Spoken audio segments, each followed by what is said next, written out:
Hey, Luz. We are going to do chapter 10 of The Hunger Games. This is part 2 of the book by Suzanne Collins. For a moment, the cameras hold on Peeta's downcast eyes as what he says sinks in. Then I can see my face, mouth half open, in a mix of surprise and protest, magnified on every screen as I realize, me. He means me. I press my lips together and stare at the floor, hoping this will conceal the emotions starting to boil up inside of me. Oh, that is a piece of bad luck, says Caesar, and there is a real edge of pain in his voice. The crowd is murmuring in agreement. A few have even given agonized cries. It's not good, says Peeta. Well, I don't think any of us can blame you. It'd be hard not to fall for that young lady, says Caesar. She didn't know? Peeta shakes his head. Not until now. I allow my eyes to flicker up to the screen long enough to see the blush on my cheeks is unmistakable. Wouldn't you love to pull her back out here and get a response? Caesar asked the audience. The crowd screams assent. Sadly, rules are rules, and Katniss Everdeen's time has been spent. Well, best of luck to you, Peeta Mellark, and I think I speak for all of Panem when I say our hearts go with you. The roar of the crowd is deafening. Peeta has absolutely wiped the rest of us off the map with his declaration of love for me. When the audience finally settles down, he chokes out a quiet thank you and returns to his seat. We stand for the anthem. I have to raise my head out of the required respect and cannot avoid seeing that every screen is now dominated by a shot of Peeta and me. Separated by a few feet in the viewers' heads can never be breached. Poor, tragic us. But I know better. After the anthem, the tributes file back into the training center lobby and onto the elevators. I make sure to veer into a car that does not contain Peeta. The crowd slows our entourages of stylists and mentors and chaperones, so we have only each other for company. No one speaks. My elevator stops to deposit 4 tributes before I am alone and then find the doors opening on the 12th floor. Peeta has only just stepped from his car when I slam my palms into his chest. He loses his balance and crashes into an ugly urn filled with fake flowers. The urn tips and shatters into hundreds of tiny pieces. Peeta lands on the shards and blood immediately flows from his hands. What was that for? He says aghast. You had no right to go saying those things about me, I shout at him. Now the elevator's open and the whole crew is there. Effie, Haymitch, Cinna, and Portia. What's going on? Says Effie, a note of hysteria in her voice. Did you fall? After she shoved me, said Peeta as Effie and Cinna help him up. Haymitch turns on me. Shoved him? This was your idea, wasn't it? Turning me into some kind of fool in front of the entire country, I answer. It was my idea, says Peeta, wincing as he pulls spikes of pottery from his hands. Haymitch just helped me with it. Yes, Haymitch is very helpful. To you, I say. You are a fool, Haymitch says in disgust. Do you think he hurt you? That boy just gave you something you could never achieve on your own. He made me look weak, I say. He made you look desirable. And let's face it, you can use all the help you can get in that department. You're about as romantic as dirt until he said he wanted you. Now they all do. You're all they're talking about. The star-crossed lovers from District 12, says Haymitch. But we're not star-crossed lovers, I say. Haymitch grabs my shoulders and pins me against the wall. Who cares? It's all a big show. It's all how you're perceived. The most I could say about you after your interview is that you were nice enough, although that in itself is a small miracle. Now I can say you're a heartbreaker. Oh, how the boys back home fall longingly at your feet. What do you think will get you more sponsors? Which do you think will get you more sponsors? The smell of wine on his breath makes me sick. I shove his hands off my shoulders and step away, trying to clear my head. Cinna comes over and puts his arm around me. He's right, Katniss. I don't know what to think. I should have been told so I don't look stupid. No, your reaction was perfect. If you'd known, it wouldn't have read as real, says Portia. She's just worried about her boyfriend, says Peeta gruffly, tossing away a bloody piece of the urn. My cheeks burn against the thought of Gale. I don't have a boyfriend. Whatever, says Peeta, but I bet he's smart enough to know a bluff when he sees it. Besides, you didn't say you loved me, so what does it matter? The words were sinking in, my anger fading. I'm torn between thinking I've been used and thinking I've been given an edge. Haymitch is right. I survived my interview, but what was I really? A silly girl spinning in a sparkling dress, giggling. The only moment of any substance I had was when I talked about Prim. Compare that with Thresh, his silent, deadly power, and I'm forgettable, silly and sparkly and forgettable. No, not entirely forgettable. I have my 11 in training, but now PETA has made me an object of love, not just his. To hear him tell it, I have many admirers, and if the audience really thinks we're in love, I remember how strongly they responded to his confession. Star-crossed lovers. Haymitch was right. They eat that stuff up in the Capitol. Suddenly, I'm worried that I didn't react properly. After he said he loved me, did you think I could be in love with him too? I asked. I did, says Portia. The way you avoided looking at the cameras, the blush. The others chime in agreeing. You're golden, sweetheart. You're going to have sponsors lined up around the block, says Haymitch. I'm embarrassed about my reaction. I forced myself to acknowledge PETA. I'm sorry I shoved you. Doesn't matter, he shrugged, although it's technically illegal. Are your hands okay? I asked. They'll be fine, he says. In the silence that follows, delicious smells of our dinner waft in from the dining room. Come on, let's eat, says Haymitch. We all follow him to the table and take our places. But then PETA is bleeding too heavily and Portia leads him off for medical treatment.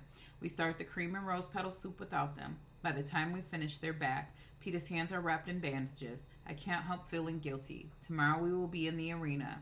He has done me a favor and I have answered with an injury. Will I never stop owing him? After dinner, we watched the replay in the sitting room. I seem frilly and shallow, twirling and giggling in my dress. Although the others assure me I am charming, PETA actually is charming and then utterly winning as the boy in love. And there I am, blushing and confused, made beautiful by Cinna's hands, desirable by PETA's confession, tragic by circumstance, and by all accounts, unforgettable. When the anthem finishes and the screen goes dark, a hush falls into the room. Tomorrow at dawn, we will be roused and prepared for the arena. The actual games don't start until 10 because so many of the Capitol residents rise late. But PETA and I must take an early start. There is no telling how far we will travel to the arena that has been prepared for this year's games.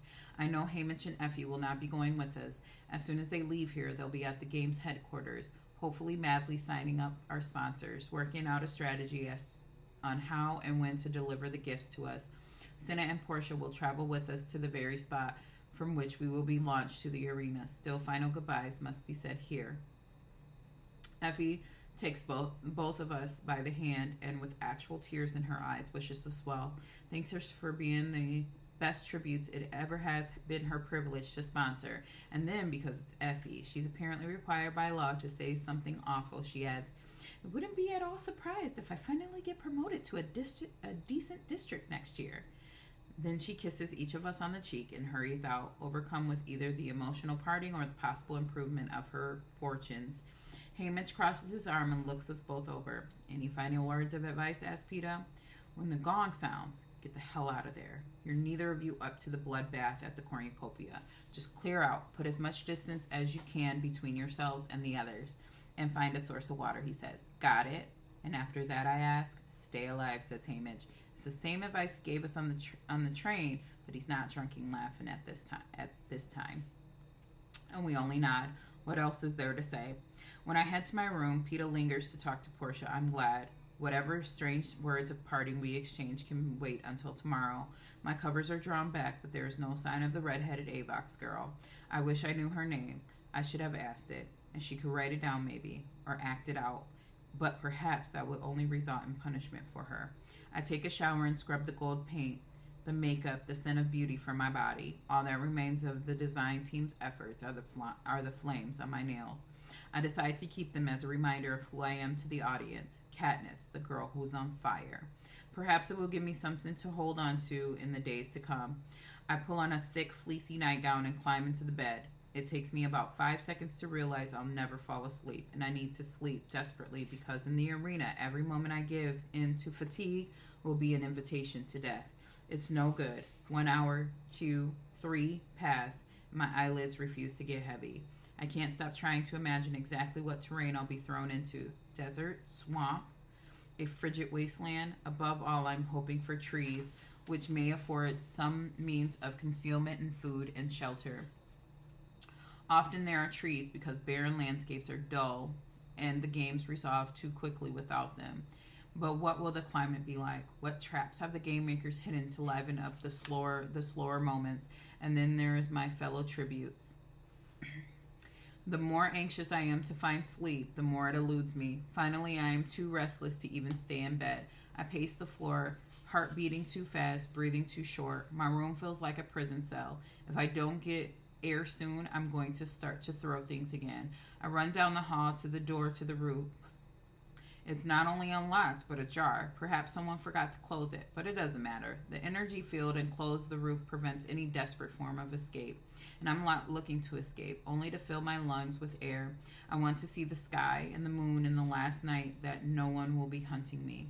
The roof is not lit at night, but as soon as my bare feet reach its tiled surface, I see his silhouette, black against the lights that shine endlessly in the Capitol. There's quite a commotion going on down in the streets, music and singing and car horns, none of which I can hear, though, through the thick glass window panels in my room. I could slip away now without him noticing. He wouldn't hear me over the din. But the night's air so sweet, I can't bear returning to that stuffy cage of a room. And what difference does it make, whether we speak or not? My feet move soundlessly across the tiles, and I'm only a yard behind him when I say, "You should be getting some sleep." He starts but doesn't turn. I can see him give his head a slight shake. I don't want to miss the party. It's for us, after all.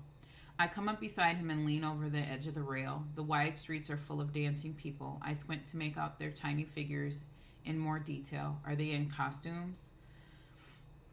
Who could tell, Peter answers, with all the crazy clothes they wear here. Couldn't sleep either? Couldn't turn my mind off, I say.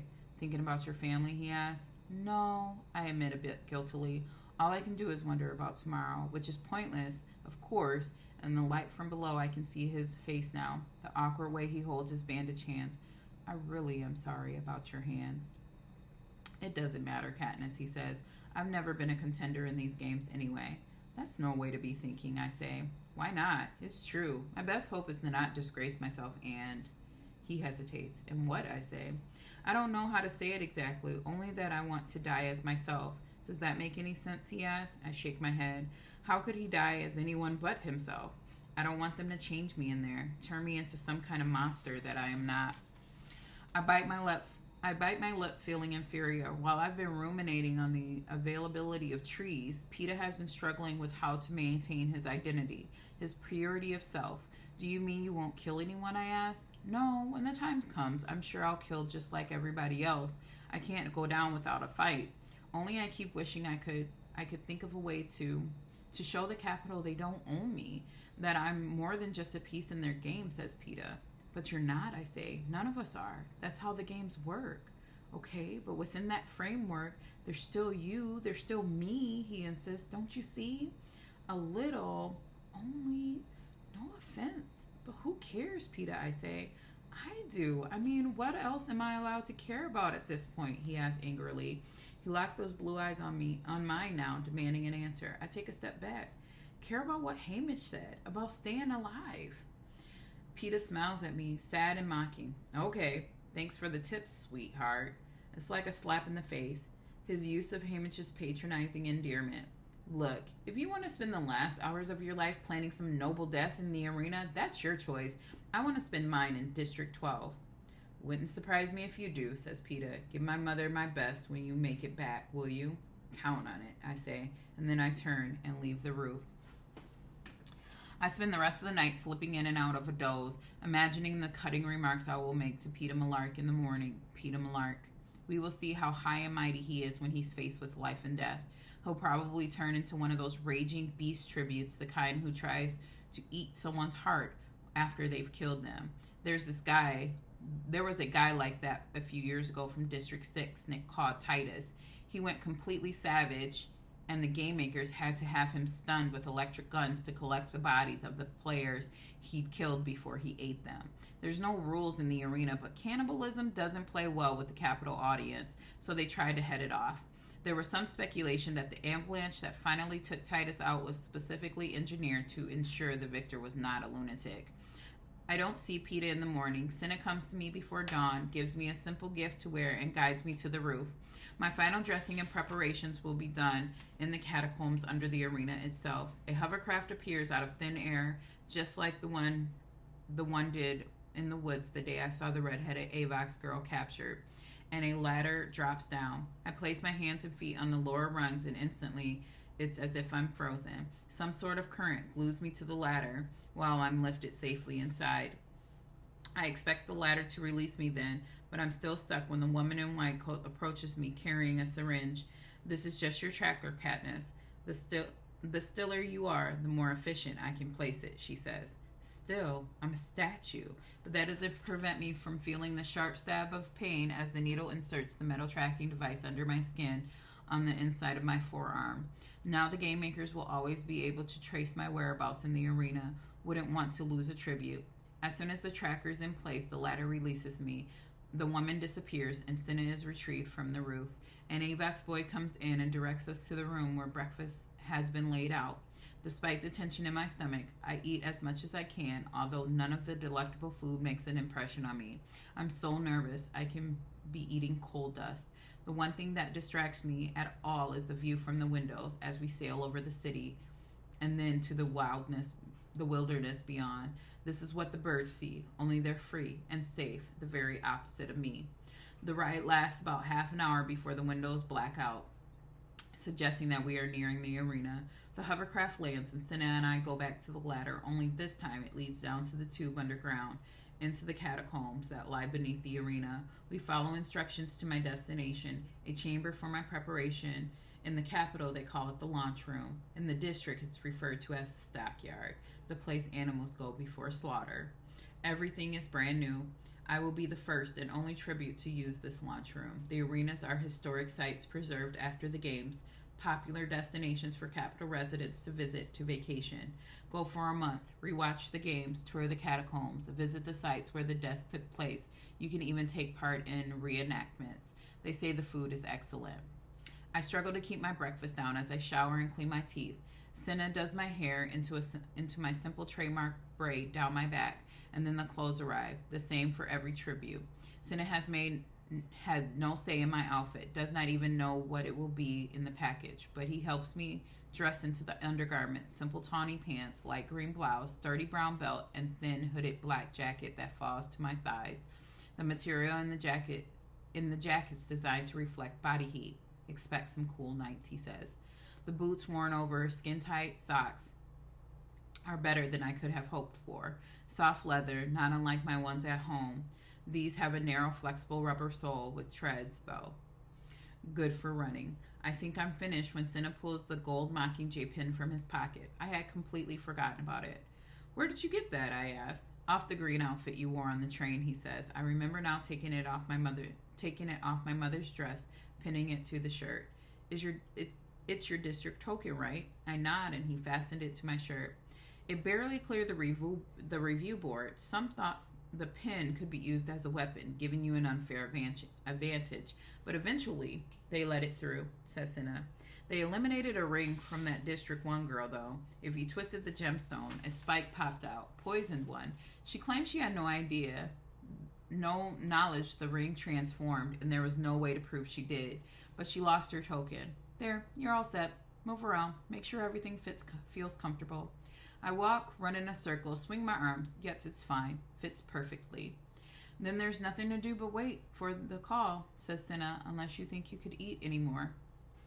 I turn down food, but accept a glass of water that I take tiny sips of as we wait on the couch. I don't want to chew on my nails or lips, so I find myself gnawing on the inside of my cheek. It still hasn't really healed from a few days ago. Soon the taste of blood fills my mouth. Nervousness seeps into terror as I anticipate what is to come. I could be dead, flat out dead, in an hour. Not even. My fingers obsessively trace the hard little lump on my forearm where the woman injected the tracking device. I press on it. Even though it hurts, I press on it so hard a small bruise begins to form. Do you want to talk, Katniss? Cinna asks. I shake my head, but after a moment, hold out my hand to him. Cinna encloses it both of his, and this is how we sit until a pleasant female voice announces it's time to prepare for launch. Still clenching one of Cinna's hands, I walk over, stand on the circular metal plate. Remember what Hamish said. Run, find water. The rest will follow, he says. I nod. And remember, I'm not allowed to bet, but if I could, my money would be on you. Truly? I whisper. Truly, says Cinna. He leans back and kisses me on the forehead. Good luck, girl on fire. And then a glass cylinder is lowered around me, breaking our handhold, cutting him off from me. He taps his finger under his chin. Head high. I lift my chin and stand as straight as I can. The cylinder begins to rise. For maybe 15 seconds, I'm in darkness, and then I feel the metal plate pushing me out of the cylinder into open air. For a moment, my eyes are dazzled by the bright sunlight, and I'm conscious only of a strong wind with the hopeful smell of pine trees. And then I hear the legendary announcer Claudius Templesmith as his voice booms all around me. Ladies and gentlemen, let the 74th Hunger Games begin.